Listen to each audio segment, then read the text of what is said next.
Well, back again.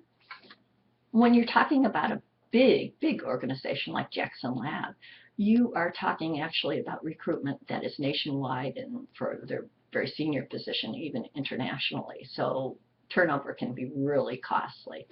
That's probably not our situation here. We're talking about an entry-level job, but it's conceivable that we're talking about New England and perhaps even beyond, depending on the technical abilities of the position. So those are a couple of things to think about as you decide that, yes, we're going to offer the market wage. Now, I feel very strongly that we've got to do something, though. Equity is a concern. Even if our more senior employees are not going to leave because they're tied to their homes or whatever the reason. So what do? Well, we go ahead and advocate. There's something wrong. And we advocate to HR. Now, an individual could go and complain about the fact that they're hiring somebody new, but that probably won't do much good. And maybe another person could go and complain that they're being hired, someone's being hired above them for the same job, and that still won't do very much good. So you as a manager need to advocate for your employees, your more senior employees. And the way it's handled is that the HR department will probably do a salary survey. It's in their interest, as I said, to keep turnover at a minimum. Of course, there's going to be turnover, but they need to keep it at a minimum because of its costs. So they'll do a salary survey, and one of the benefits of doing the salary survey would be to check that reality. Is that really the market wage of $5,000 more than their current employees are making? So that has the benefit then of whenever it occurs of actually increasing the wages of current employees to whatever is appropriate. Now, if it's on a step system, then indeed it may be that we increase everybody a percentage based on what the market says. So one last question that you had was, why actually do other people know my salary?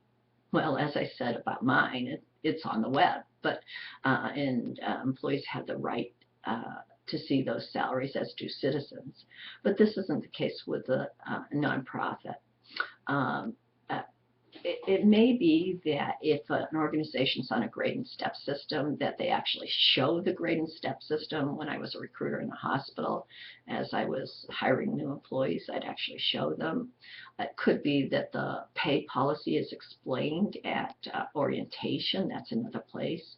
If it's a government employer, the wage might be actually posted, although very often you see a range. It's probably unrealistic, that range. There's flexibility at the beginning, but not the whole range. So those are some possibilities.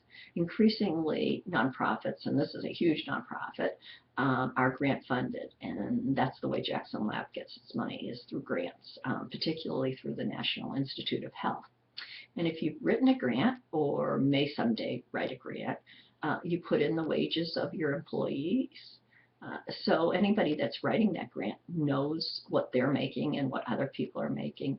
And very often you also put in a proposed increase. So if the grant goes over 3 years, whatever you're making now, and you'll have it increased by 3% or 2% or whatever it might be the next year, then that's put in the next year.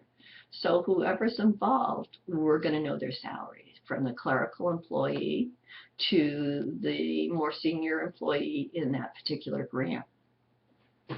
The final reason that you might know salaries is because you work for a smaller organization, not a larger organization, and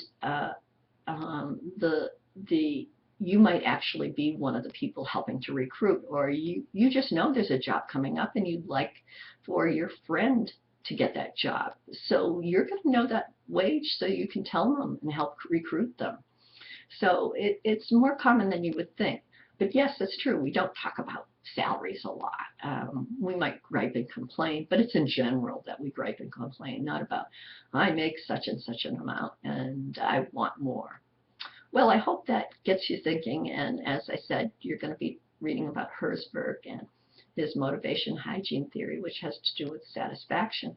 So you may get other ideas about how you can motivate and what really motivates people beyond pay.